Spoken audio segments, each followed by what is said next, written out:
Alright, so Colin Wade back with you with Garden Education. Starting to get excited now because spring's definitely on its way. We're at March 10th and we can start to see some of the crocus bulbs actually popping up through the ground. Now you can see in this whole area behind me, this is Font Hill, everything's still covered in snow, but things are starting. It's just starting. I mean, the sap is running in the trees. We're going to have maple syrup going. If you follow me here for a second, you'll see this whole area. The garden's there, all down that slope. We've planted thousands of bulbs, daffodils, tulips, crocuses of all shapes and colors.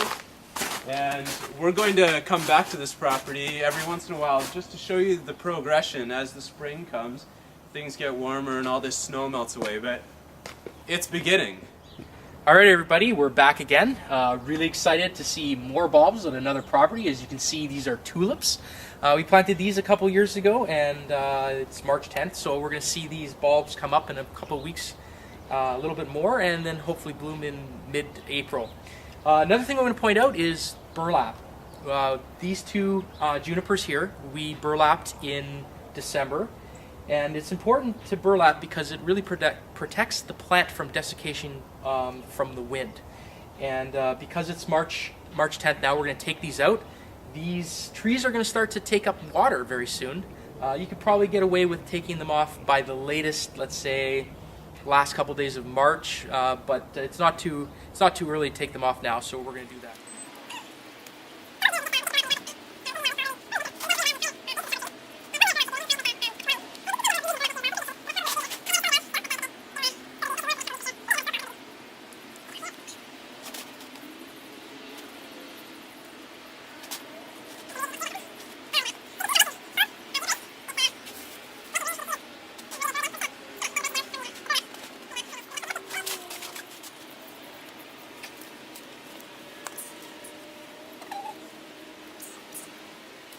What does burlap mean to you?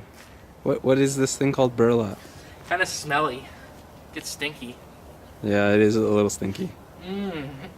Alright, so we're still out and about. We're looking at what's going on at the end of the winter here.